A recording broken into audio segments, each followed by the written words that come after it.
सर्व स्पर्धा परीक्षेच्या दृष्टीने दर्जेदार अशा व्हिडिओ लेक्चरसाठी लाईक, शेअर आणि सबस्क्राईब करा अभ्यास मित्र यूट्यूब चॅनल। नमस्कार विद्यार्थी मित्रांनो, अभ्यास मित्र या यूट्यूब चॅनलवर मी हर्षाली पाटील तुमचं सर्वांचं स्वागत करते। मित्रांनो, आज आपण वृष्टी हा 5वा पाठ पाहणार आहोत।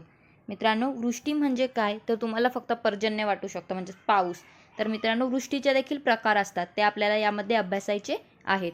आता इथे काही चित्र दिलेले आहेत, त्यांचे निरीक्षण करून मग तुम्हाला सांगायचे। आता इथे तुम्हाला गवतावर दिसत असेल, याला आपण काय म्हणतो तर आपल्याला हिवाळ्यात हे दिसतं, काय म्हणतो दव म्हणतो याला आपण। इथे तुम्हाला दिसत असेल की काश्मीरमध्ये हिवाळ्यात काय असतं, हिम आढळतं, बर्फ आढळतं। तसेच आपल्याकडे या परिस्थिती आढळतात का आणि का आढळत नाहीत यांचा देखील आपल्याला अभ्यास इथे करायचा आहे। त्यानंतर मित्रांनो, इथे तुम्हाला दिसत असेल इथे काय पावसाचे थेंब कसे तयार होतात, म्हणजे आपल्याला ते बघायचे की इथे पाऊस पडतो, हा काय पाऊस आहे।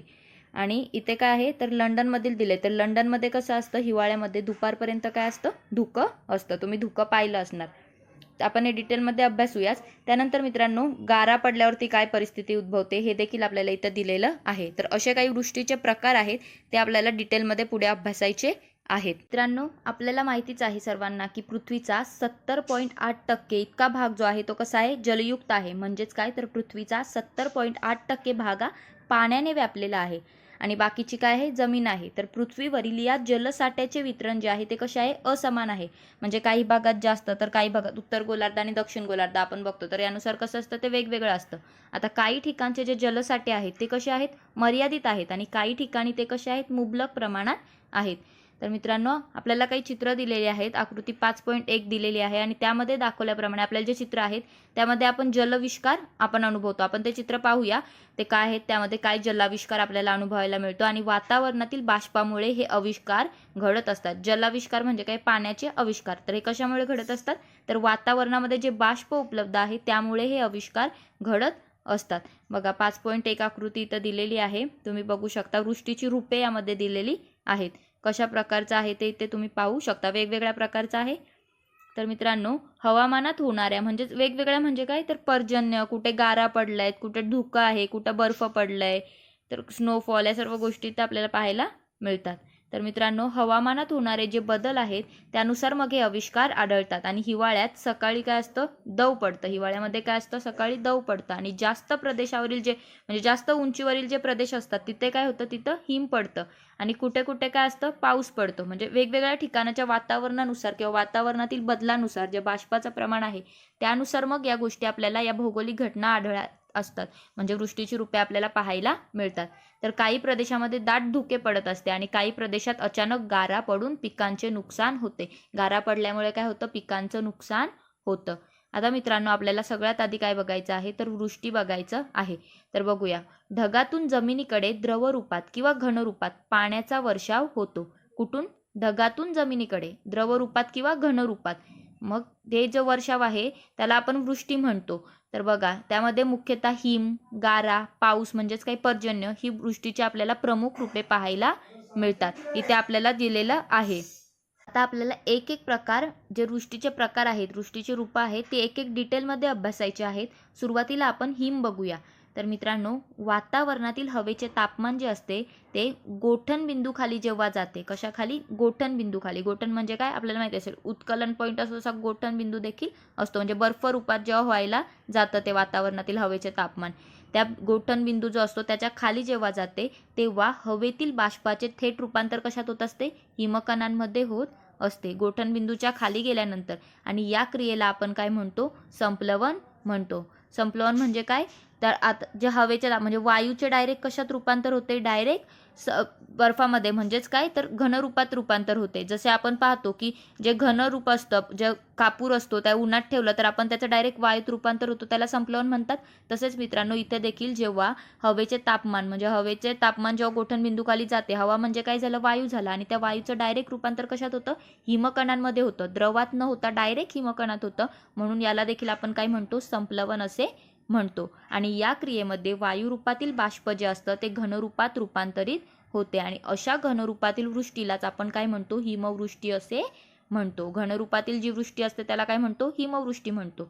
आता उच्च अक्षवृत्तीय प्रदेश जे आहेत किंवा समशीतोष्ण प्रदेश जे आहेत त्यामध्ये समुद्र सपाटीपर्यंत हिमवृष्टी होत असते. आणि उष्णकटिबंध बघा, उच्च अक्षवृत्ती आणि समशीतोष्ण प्रदेश तिथे कसे असते, समुद्र सपाटीपर्यंत हिमवृष्टी असते. आणि उष्णकटिबंधात कशी असते ती 5000 मीटरपेक्षा जास्त उंचीवरती हिमवृष्टी होत असते.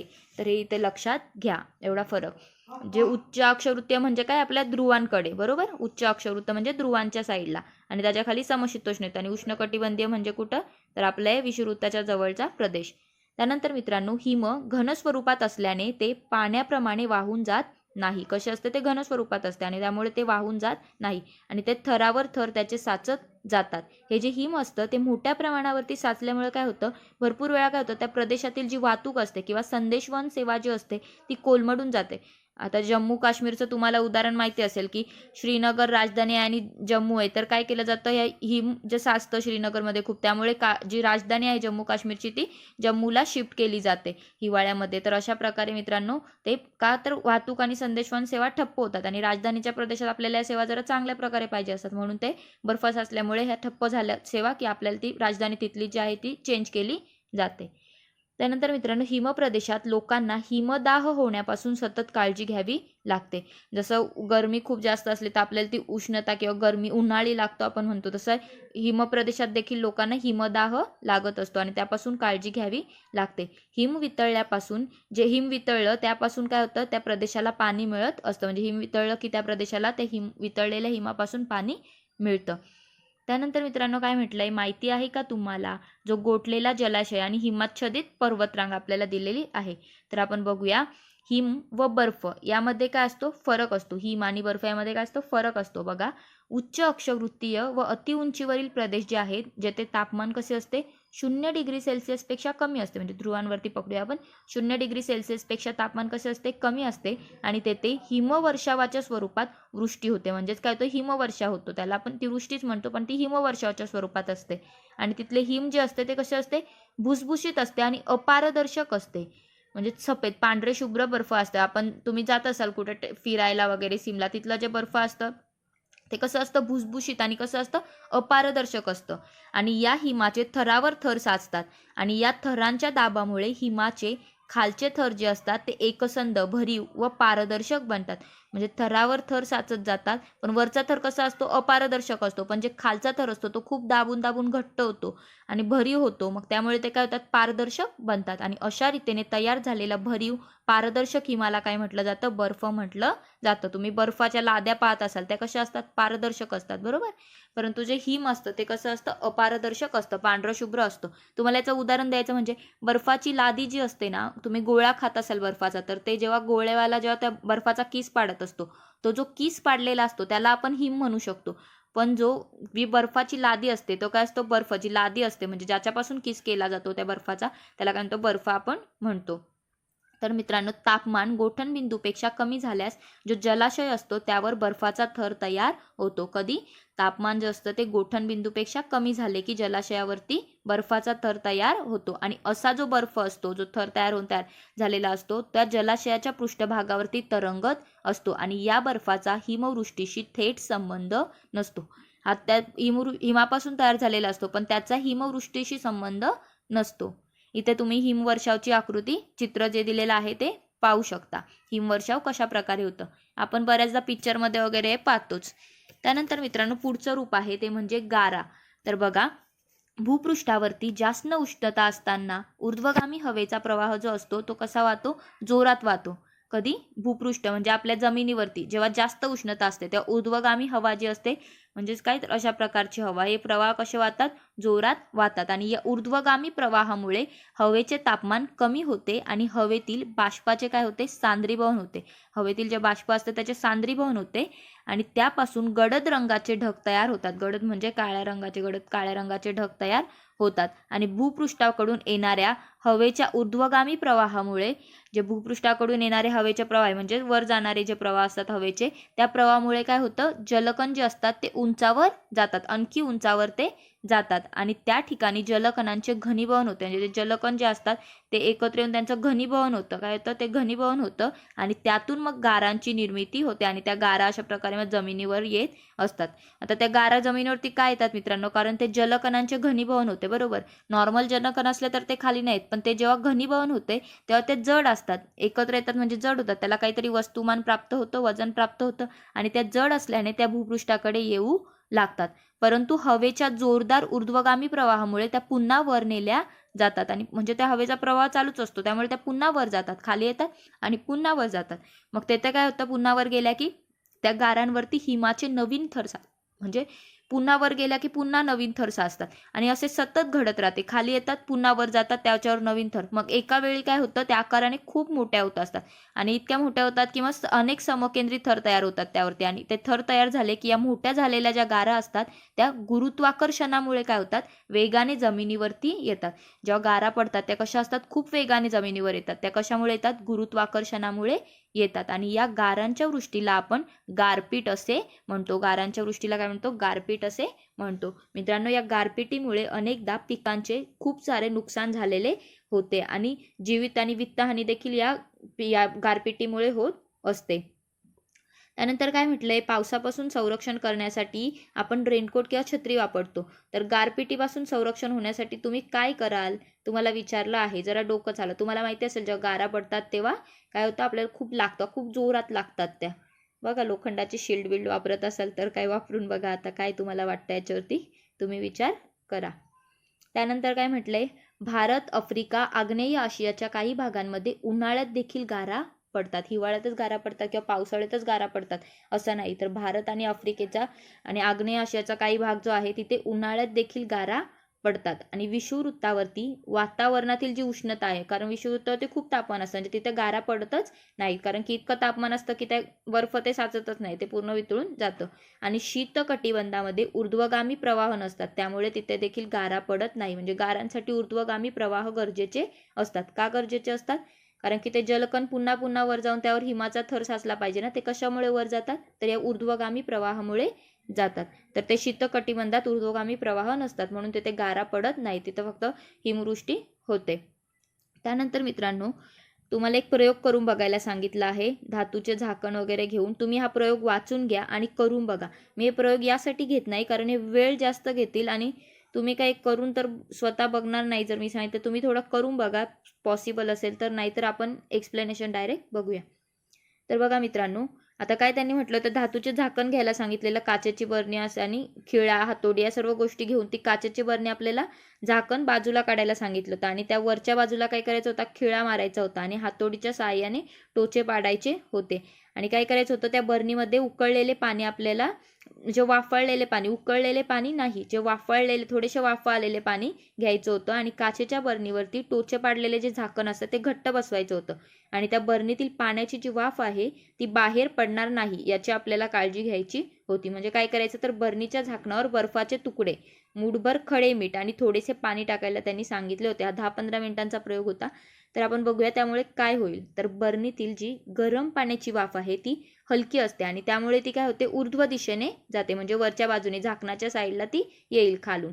आणि बरणीला धातूचे झाकण घट्ट बसवल्यामुळे पाण्याची वाफ जी आहे ती बरणीच्या बाहेर जाणार नाही आणि बरणीच्या झाकणावरती बर्फ ठेवला आणि त्यामुळे काय होईल, पाण्याची जी वाफ आहे त्याचे काय होईल, सांद्रीभवन होईल आणि परिणामी काय होईल, तर ही जी वाफ आहे त्याचे सांद्रीभवन होऊन त्या वाफेतून तयार झालेले जे जलकण असतील ते झाकणाच्या आतील बाजूला जमा होतील. जसे तुम्ही भाताचं वगैरे भात शिजताना पाहतो आपण, ताट जे असतं ठेवलेलं टोप पातेल्यावरती, तर त्याच्यावर काय होतं, जलकण तयार साचलेले असतात आणि धातूच्या झाकणावरती केलेल्या टोचांमुळे हे जलकण तेथे एकत्र येऊन थेंबाच्या रूपात काय होतात, खाली पडतात आणि पर्जन्यवृष्टीच्या वेळी अशा प्रकारची क्रिया जी आहे ती वातावरणात मोठ्या प्रमाणावरती घडत असते. हा प्रयोग का सांगितला, तर आता आपण बघूया पर्जन्यशी हे काय रिलेट करतं, ते पर्जन्यवृष्टीशी हे रिलेट करतं हे मेकॅनिझम. तर बघा मित्रांनो, आता आपल्याला वृष्टीचा आणखीन एक प्रकार बघायचा आहे, तो म्हणजे पाऊस, पर्जन्य. आपल्याला हे खूपच माहिती असतं पण आता त्यामध्ये देखील प्रकार असतात, ते आपण बघूया पुढे. तर बघा मित्रांनो, आपल्याला पाणी मुख्यतः पावसाच्या स्वरूपात उपलब्ध होते आणि बाष्पयुक्त हवा जी असते ती उंच गेली की या हवेचे तापमान काय होते, कमी होते आणि हवेतील जे बाष्प असतं त्याचं काय होतं, सांद्रीभवन होतं. उंच गेल्यावर तापमान कमी होतं आणि त्याचं काय होतं, सांद्रीभवन होतं आणि त्यामुळे तयार झालेले जे जलकण असतात आणि हवेतील धुलीकण जे असतात ते एकत्र येतात. जलकण आणि धुळीकण एकत्र येतात आणि त्यापासून मग ढग तयार होतात आणि ढगांमधील जे जलकण असतात ते आकाराने काय होत जातात, मोठे व्हायला लागतात आणि ते मोठे झाले की ते जलकण हवेत तरंगू शकत नाही, कारण त्यांचा आकार वाढतो, त्यामुळे ते हवेत तरंगत नाहीत. त्यामुळेच काय होतं, जलकणांची पावसाच्या स्वरूपामध्ये वृष्टी होते. म्हणजेच काय तर ते जमिनीवरती ते जलकण येतात आणि कशाच्या स्वरूपात येतात, पावसाच्या स्वरूपामध्ये येतात. आता हे पाऊस जे आहे त्याचे देखील 3 प्रकार केले जातात. ते 3 प्रकार कोणते कोणते आहेत ते आता आपण अभ्यासूया. तर मित्रांनो, पहिला आहे आरोह किंवा अभिसरण प्रकारचा पाऊस, ज्याला कन्व्हेन्शनल रेनफॉल देखील म्हटलं जातं. तर मित्रांनो, विषुववृत्तीय प्रदेशामध्ये सूर्याच्या उष्णतेमुळे भूपृष्ठ खूप तापतं. आपल्याला माहिती आहे की जमीन खूप तापते विषुववृत्तावरती, कारण की प्रकाश तापमान कसं असतं, खूप जास्त असतं आणि त्यालगतची हवा जी असते ती देखील तापते आणि हवा तापल्यामुळे काय होतं, प्रसरण पावून ती हलकी होते. हवा जितकी तापली तितकी जास्त प्रसरण पावते आणि जास्त हलकी होते आणि ती वर जाऊ लागते आणि उंच गेल्यावरती ही हवा काय होते, थंड होते आणि या थंड हवेची बाष्पधारण क्षमता कशी असते, कमी असते आणि त्यामुळेच हवेतील जे बाष्पाचे सांद्रीभवन होते आणि त्यापासून जलकण बनतात आणि त्या जलकणांपासून मग पुढे जाऊन काय होतं, पाऊस पडतो. हवेतील जे बाष्प असतं त्याचं सांद्रीभवन होतं आणि त्यापासून जलकण तयार होतात आणि त्यापासून मग पाऊस पडतो. तर अशा प्रकारे मित्रांनो पाऊस पडत असतो. आता विषुववृत्तीय प्रदेशामध्ये असा जो पाऊस आहे यालाच काय म्हणतो आपण, आरोह किंवा अभिसरण पाऊस म्हणतो. तरी विषुववृत्तीय प्रदेशामध्ये असा पाऊस बहुधा दररोज दुपारनंतर म्हणजे 4च्या आसपास दररोज हा पाऊस पडतो आणि अशा प्रकारच्या पावसांमध्ये विजांचा कडकडाट आणि ढगांचा गडगडाट होतो. या दोन्ही गोष्टी आपल्याला तिथे पाहायला मिळतात. मित्रांनो, आफ्रिकेतील कांगो नदीचे जे खोरे आहे आणि दक्षिण अमेरिकेतील ॲमेझॉन नदीच्या खोरे आहे तेथील विषुववृत्तीय भागांमध्ये हा आरोह प्रकारचा पाऊस पडतो. मित्रांनो, उदाहरणं महत्त्वाचे आहेत, थोडं लक्षात घ्या. आफ्रिकेतील काँगो नदीचे खोरे आणि दक्षिण अमेरिकेतील अमेझॉन नदी खोऱ्याच्या विषुववृत्तीय भागामध्ये आरोह प्रकारचा पाऊस पडतो आणि या प्रकारच्या पावसाचा प्रदेश पृथ्वीवरती कसा आहे, मर्यादित आहे. म्हणजे सगळीकडेच नाही, फक्त मर्यादित आहे, काही ठिकाणीच पडतो. बघा, ते काचेच्या बरणीचा जो प्रयोग होता तो इथे तुम्हाला दिलेला आहे. हा प्रयोग, पावसाचा प्रयोग, कशा प्रकारे पाऊस पडतो. त्यानंतर मित्रांनो, तुम्हाला आरोह पर्जन्य म्हणजे इथं डायग्राम दाखवले आहे की जमिनीवर हे बघा, हवा खूप तापते आणि ती वर जाते. पुढे जाऊन मग काय होतं, धुळीकण वगैरे मिळतात आणि त्यापासून ढगांची निर्मिती होते आणि मग तिथून ते जलकण तयार होतात आणि ते इतके मोठे होतात की ते तिथं हवेमध्ये तरंगू शकत नाही आणि त्यामुळे ते खाली येतात. तर अशा प्रकारे आरोह प्रकारचा पाऊस पडतो, अभिसरण पाऊस पडतो. त्यानंतर काय म्हटलंय, हवेच्या अभिसरण क्रियेमुळे विषुववृत्तीय भूभागामध्ये बहुधा दुपारनंतर पाऊस पडतो, परंतु तेथील समुद्रावरती अभिसरण पाऊस दुपारी का पडत नाही. तर समुद्रावरती का पडत नाही मित्रांनो, इथे काय महत्त्वाचं आहे, तापमान महत्त्वाचं आहे. आता तुम्ही विचार करा, दुपारी पाऊस कसं असं, समुद्राचं तापमान कसं असतं, समुद्र आपण पाहिलं की समुद्र जे आहे ते उशिरा तापतं आणि उशिरा थंड होतं, त्यामुळे तापमान तेवढं समुद्रावरती जास्त नसतं, त्यामुळे हवा तेवढी वर जात नाही आणि त्यामुळे तिथे पाऊस पडत नाही दुपारी. त्यानंतर मित्रांनो, दुसरा प्रकार आहे तो आहे प्रतिरोध पाऊस. आता आपण प्रतिरोध पाऊस बघू, याला ओरोजेनिक रेनफॉल देखील म्हटलं जातं. तर बघा, समुद्रावरून किंवा मोठ्या जलाशयावरून येणारे वारे बाष्पयुक्त असतात. जेव्हा समुद्रावरून एखादे वारे वाहतात किंवा जलाशयावरून कोणत्या तरी वारे वाहतात, ते कसे असतात, बाष्पयुक्त असतात आणि त्यांच्या मार्गात येणारे जे उंच पर्वतरांगा असतात त्यामुळे ते वारे काय केले जातात, अडवले जातात आणि पर्वताला अनुसरून ते वारे ऊर्ध्व दिशेने जाऊ लागतात. म्हणजे हे वारे, आता इथे तुम्ही बघू शकता, हे समुद्र आहे, अरबी समुद्रावरून वारे येतात, ते बाष्पयुक्त असतात, ते येतात, पण पर्वत आला की ते सरळ न जातात, ते काय होतात, त्या थोडे ऊर्ध्व दिशेने जायला लागतात. ऊर्ध्व दिशेने जातात, परिणामी काय होतं, त्यांना अडथळा निर्माण होतो. बरोबर, एक प्रकारे अडथळा निर्माण झाला की हवेचे तापमान काय होते, थोडे वर गेले की कमी होते आणि त्यातील बाष्पाचे जे सांद्रीभवन होऊन जे बाष्प असतो त्यातील, हवेचे तापमान वर गेल्यावरती कमी होतं, आपण पाहिलं तर हवेचे तापमान कमी झाले की त्यातील बाष्प जे असतं ते तापमान कमी झाल्यामुळे त्या बाष्पाचे सांद्रीभवन होतं आणि त्या सांद्रीभवनामुळे पुढे जाऊन पाऊस पडतो. तर मित्रांनो, त्या ठिकाणी पाऊस पडतो आणि पर्वतरांगांच्या अडथळ्यांमुळे प्रतिरोध प्रकारचा पाऊस पडत असतो. हे लक्षात ठेवा, प्रतिरोध प्रकारचा पाऊस कशामुळे पडतो, तर पर्वतरांगांच्या अडथळ्यांमुळे पडतो. मित्रांनो, पर्वतांच्या वाऱ्याकडील बाजूवर जास्त प्रमाणात पाऊस पडतो आणि पर्वत ओलांडल्यावरती म्हणजे जेव्हा वाऱ्याकडची बाजू म्हणजे काहीतरी हा पर्वत आहे, इथून वारे आले तर या साईडला जो आहे म्हणजे ही साईड, इथे पाऊस कसा असतो, जास्त प्रकारचा असतो. पण ते पर्वत ओलांडले म्हणजे या साईडला गेलो आपण, पर्वत ओलांडलं तर वाऱ्यातील बाष्पाचे प्रमाण काय होते, कमी होते आणि हवेची बाष्पधारण क्षमता देखील काय होते, वाढत जाते. म्हणजे हवेची बाष्पधारण क्षमता कमी झाली की पाऊस पडतो आणि हवेची बाष्पधारण क्षमता इथे काय होते, पर्वत ओलांडल्यानंतर वाढते.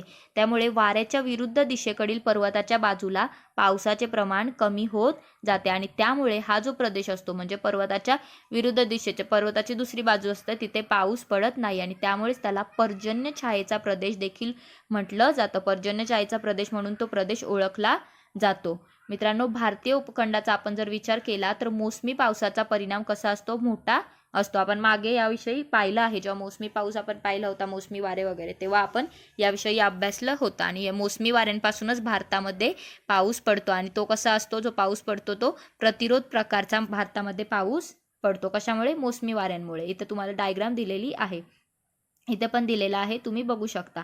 सह्याद्री पर्वत, कोकण, मग इकडे पुढे गेल्यावरती महाराष्ट्राचा पठार, तिथे कमी पाऊस आहे. मग पुढे गेल्यावरती परत मग प्लेन तर पाऊस जे बाष्पधारण क्षमता कमी होते, तापमान कमी आणि बाष्पधारण शक्ती देखील कमी, मग पुढे पाऊस काय होतं, पडतो. तर अशा प्रकारे हे तुम्ही लक्षात घ्या एकदा डायग्रामॅटिकली, की जेव्हा समुद्रावरून किंवा जलाशयावरून वारे येतात तेव्हा बाष्प ते म्हणजे त्यांची बाष्पधारण क्षमता कशी, ते बाष्पयुक्त ढग असतात आणि पुढे जाऊन मग पाऊस पडतात जेव्हा पर्वतांचा अडथळा येतो, उंचीमध्ये वाढ होतं, तापमान कमी होतं, तापमान कमी झालं, बाष्पधारण शक्ती देखील कमी होते आणि पाऊस पडतो. पण पुढे उंचीमध्ये घट होते, उतार लागतो पर्वताचा आणि मग ते जे शुष्क हवा घेऊन जातात म्हणजे त्यांच्यामध्ये बाष्पधारण शक्ती जी असते ती जास्त असते आणि उंचीमध्ये देखील घट होते, मग तिथं पाऊस कमी पडतो म्हणजे शक्यतो नाही पडत.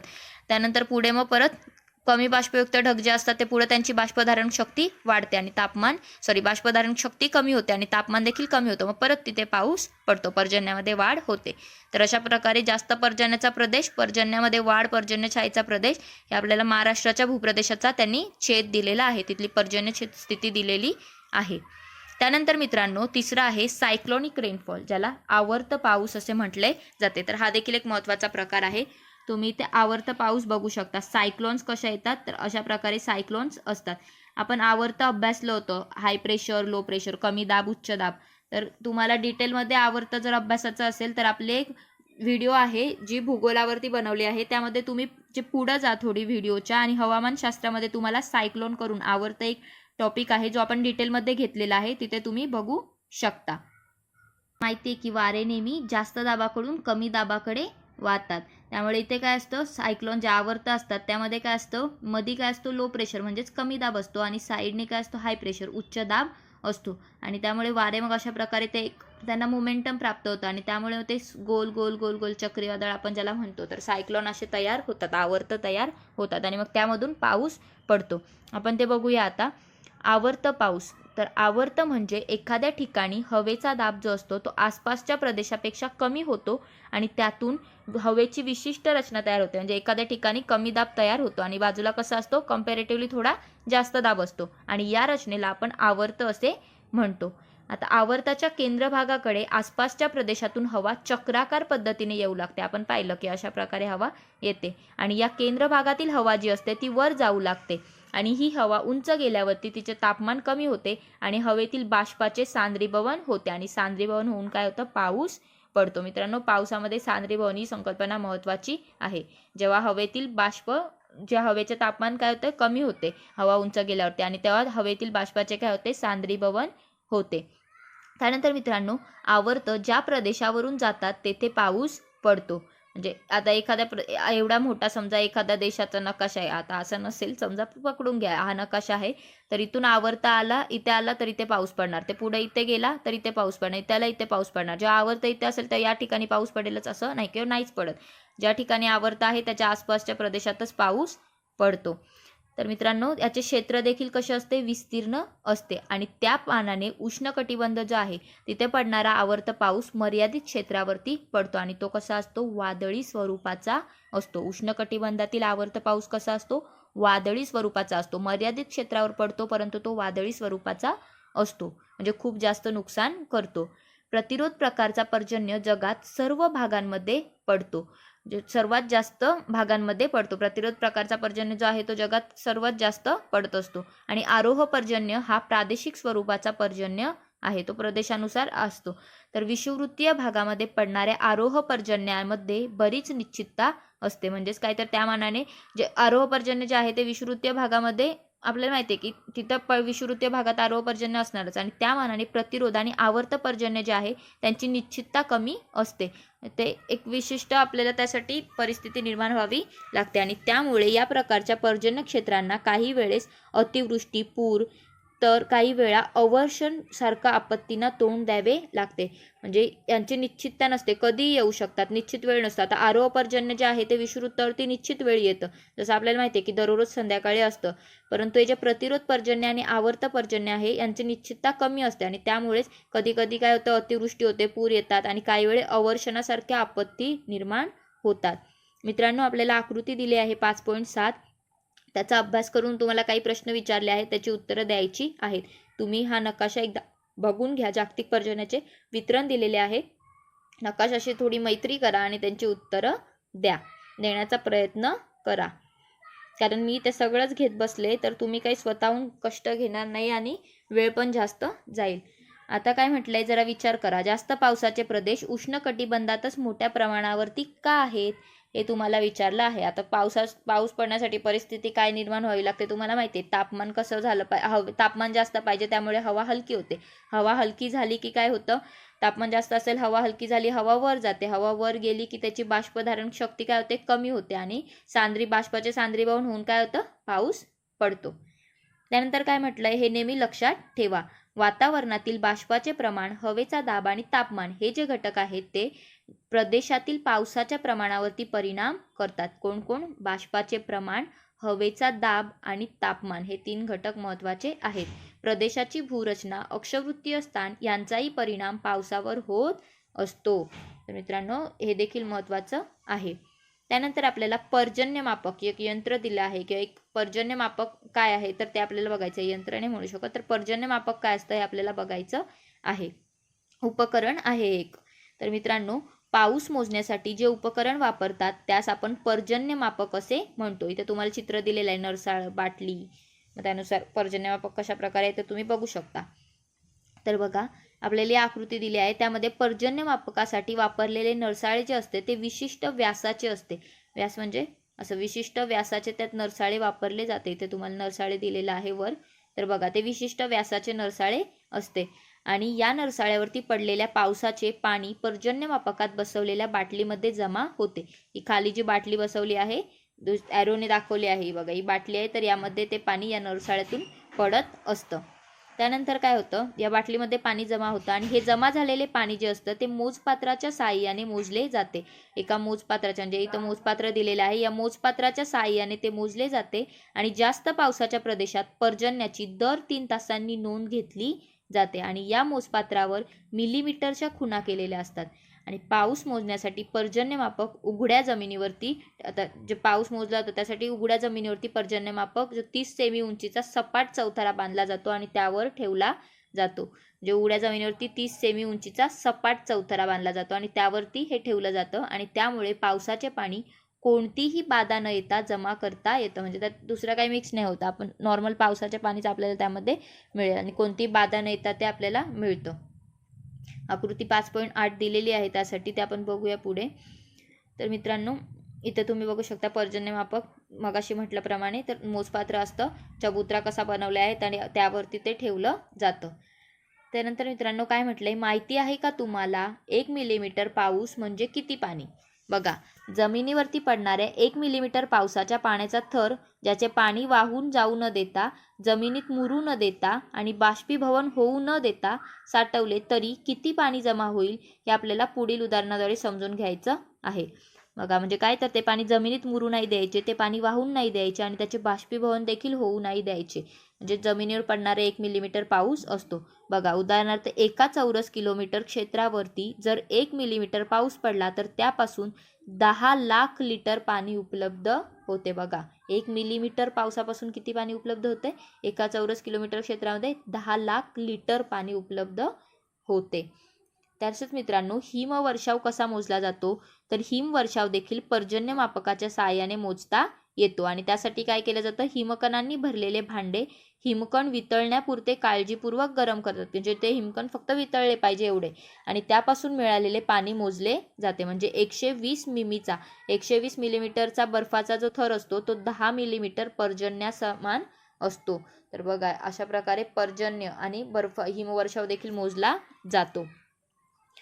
तर मित्रांनो आपण जे मुख्य प्रकार होते ते पाहिले, पण आता आपल्याला काही दुय्यम प्रकार म्हणजे एक मायनर प्रकार पाहायचे आहे. तर त्यामध्ये धुके, दव आणि दहिवर हे 3 गोष्टी येतात. तर ते आपण बघूया. आता वातावरणातील बाष्पाचे सांद्रीभवन अथवा घनीभवन जेव्हा भूपृष्ठालगत होते, आपण हे पाहिलं ते कुठं होतं, वर आकाशात होतं, म्हणजे ढगामध्ये वगैरे पाहिलं. पण जेव्हा हे भूपृष्ठाच्या जवळ होतंय सांद्रीभवन किंवा घनीभवन, तेव्हा त्यापासून काय होतं, धुके, दव आणि दहिवर पाहायला मिळते. आता भूपृष्ठाच्या लगत जे हवेच्या थरांचे तापमान कमी होते आणि तापमान कमी झाल्यावरती भूपृष्ठालगतच्या हवेतील बाष्पांचे सांद्रीभवन होते आणि या क्रियेमध्ये बाष्प जे आहे त्याचे सूक्ष्म जलकणांत रूपांतर होऊन हे जे जलकण आहेत ते वातावरणामध्ये तरंगायला लागतात. हे आपण सर्व भूपृष्ठाच्या लगत पाहतो बरं. तर भूपृष्ठाच्या लगत मग हे जलकण वातावरणात तरंगतात आणि या तरंगते जलकण जे असतात त्यांची हवेतील घनता वाढल्यावरती काय तयार होते, धुके तयार होते. म्हणजे हवेतील त्यांची घनता एवढी वाढते की त्यापासून धुके तयार होते. तुम्हाला माहिती आहे धुकं तयार झालं, जास्त धुकं, दिल्लीमध्ये तर खूप हिवाळ्यात धुकं असतं, त्यामुळे खूप प्रॉब्लेम्स येतात, वाहतुकीला प्रॉब्लेम्स येतात. भूवरील बाष्पयुक्त हवा जी असते तिचा संपर्क जेव्हा अतिथंड वस्तूंशी येतो तेव्हा काय होतं, त्या हवेतील बाष्पाचे सांद्रीभवन होते आणि बाष्पाचे सूक्ष्म जलबिंदू रूपांतर होते आणि हे जे सूक्ष्म जलबिंदूत रूपांतर झालेलं असतं हे सूक्ष्म जलबिंदू थंड वस्तूच्या पृष्ठभागावरती येऊन चिकटतात आणि यालाच आपण काय म्हणतो, दवबिंदू असे म्हणतो. आपण हिवाळ्यात पाहत असतो दवबिंदू जे पाण्यावरती किंवा गाडीवरती पण असतात. तर मित्रांनो हवेचे तापमान 0 डिग्री सेल्सिअसपेक्षा कमी झाल्यास वस्तूंच्या पृष्ठभागावर चिकटलेले जे दवबिंदू असतात ते काय होतात, गोठतात. म्हणजे जेव्हा तापमान 0 डिग्री सेल्सिअसपेक्षा कमी होतं तेव्हा हे दवबिंदू गोठतात, ते दव गोठतात आणि त्या गोठलेल्या दवबिंदूंनाच आपण दहिवर, फ्रोस्ट असे म्हणतो. तर मित्रांनो हिवाळ्यामध्ये दव आणि दहिवराची निर्मिती मोठ्या प्रमाणावरती होते. कशाची, दवाची आणि दहिवराची निर्मिती होत असते. त्यानंतर मित्रांनो आपण प्रकार पाहिले. आता आपल्याला वृष्टीच्या प्रकारानंतर वृष्टीचे परिणाम काय होतात हे अभ्यासायचे आहेत. तर मित्रांनो पृथ्वीवर उपलब्ध होणाऱ्या जलाचा मुख्य स्रोत काय आहे, वृष्टी आहे. आपण पाहिलं की पृथ्वीवर मोस्टली वृष्टीपासूनच पाणी मिळत असतं, जल उपलब्ध होत असतं. आता अतिवृष्टी जशी हानिकारक आहे तशीच कमी वृष्टी देखील हानिकारक असते. म्हणजे काय, अतिवृष्टीमुळे म्हणजेच काय, ओला दुष्काळ, त्यामुळे काय होतं, महापूर येतो किंवा जीवित आणि वित्तहानी होते. पण पाऊस नाही पडला तर काय होतं, अवर्षण म्हणजेच काय, कोरडा दुष्काळ येतो. अशी स्थिती उत्पन्न होते की शेतीसाठी खूप म्हणजे अन्नधान्याची आपल्याला कमतरता जाणवते, बरोबर, कमतरता निर्माण होते. अन्नधान्य आपल्याला आयात करावे लागते आणि शेतकऱ्यांची परिस्थिती देखील हलाखीची होते आणि देशाच्या अर्थव्यवस्थेवरती ताण पडतो. तर मित्रांनो दोन्ही वृष्टी आपल्यासाठी हानिकारक ठरतात. म्हणजे एक मध्यम स्वरूपाचा पाऊस पडला पाहिजे. आता आपण बघितलं तर भारतासारख्या कृषीप्रधान देशाची अर्थव्यवस्था शेतीवरती अवलंबून आहे, बरोबर, आणि भारतातील शेती मोठ्या प्रमाणावरती मोसमी पावसावरती अवलंबून आहे आणि त्यामुळेच भारतात होणारा जो पाऊस आहे तो संपूर्ण देशासाठी महत्त्वाचा ठरतो. म्हणजे योग्य वेळी योग्य प्रमाणात पडणारा पाऊस शेतीचे उत्पन्न वाढवतो आणि अवकाळी जो पाऊस पडतो तो शेतीचे नुकसान करतो. तर भारतातील पाऊस बराचसा कसा आहे, अनिश्चित स्वरूपाचा आहे. म्हणजे योग्य वेळी योग्य प्रमाणात नाही पडत, तो अवकाळी पडतो, कधी थांबतो, कधी जास्तच पडतो, कधी कमी पडतो. तर अशा प्रकारे आहे. आणि अतिशय दाट धुक्यामुळे दृश्यमानता कमी होते. काय होते, दृश्यमानता कमी होते. मगाशी तुम्हाला म्हटलं दिल्लीमध्ये जसं होतं. तर रस्ते, लोहमार्ग, जलमार्ग, हवाई मार्ग यांवर याचा विपरीत परिणाम होत असतो आणि अनेक वेळा अपघात होण्याची स्थिती जी असते ती निर्माण होते. मित्रांनो गाड्या, विमाने इत्यादी ज्या वाहतूक सेवा असतात त्या धुक्यांमुळे रद्द देखील कराव्या लागतात. तसेच आपण धुके पाहिले तर दहिवर जे आहे ते पिकांना मारक ठरते. म्हणजे रस्त्यावर पसरले तर त्यापासून अपघात देखील होते आणि पिकांवर पसरले तर ते पिकं देखील त्यांचे नुकसान होते, ते पिकं मरतात. दव आणि धुक्याने रोगराई पसरून शेतीतील काही पिकांचे नुकसान होते, तर काही पिकांसाठी दव कसे असते, उपयुक्त देखील असते, फायदेशीर असते. आता मित्रांनो एक छोटी कन्सेप्ट आहे, आम्ल पर्जन्य, आम्ल पाऊस. तर मित्रांनो, औद्योगिक क्षेत्रातील प्रदूषणामुळे हवेतील विविध वायू हवेमध्ये काय केले जातात, त्या औद्योगिक क्षेत्रातील प्रदूषणामुळे ते विविध वायू जे असतात ते हवेत मिसळले जातात आणि या वायूंची हवेतील जे बाष्प असतं त्याच्याशी या वायूंची क्रिया होते, रासायनिक अभिक्रिया घडून येते आणि त्यापासून वेगवेगळी आम्ले तयार होतात. म्हणजे जे नायट्रिक आम्ल, सल्फ्युरिक आम्ल, तर सल्फर वगैरे हवेत मिसळतात आणि त्यापासून मग सल्फ्युरिक आम्ल, नायट्रिक आम्ल इत्यादी वायू तयार होतात आणि पावसाच्या पाण्यात विरघळलेली ही जी आम्ले आहेत ती पावसासोबत खाली पडतात आणि या आम्लासह पडणाऱ्या पावसास आपण आम्लपर्जन्य असे म्हणतो. आणि असा जो आम्लपर्जन्य असतो तो सर्व सजीव आणि निर्जीव यांच्यासाठी हानिकारक असतो. म्हणजे तुम्ही बघू शकता जे ताजमहल आहे ते संगमरवराने बनलेलं आहे, पण त्याच्यावरती आता तुम्हाला खड्डे पडलेले किंवा असे जिजलेले दिसत असेल, ते कशामुळे झालेलं आहे, तर ते आम्लपर्जन्यामुळे झालेलं आहे. तर मित्रांनो, आम्लपर्जन्य कसं असतं, हानिकारक असतं. सजीव आणि निर्जीव या दोन्हींसाठी ते हानिकारक असतं. आम्लपर्जन्याचे काही आणखी दुष्परिणाम आहेत, त्याची तुम्ही माहिती मिळवण्याचा प्रयत्न करा. तर मित्रांनो, आपला वृष्टी हा पाठ इथे संपलेला आहे. व्हिडिओ आवडले असेल तर प्लीज लाईक, शेअर आणि सबस्क्राईब करा. आपण पुढचा पाठ कंटिन्यू करूया आणि असेच व्हिडिओ बघत राहा. धन्यवाद.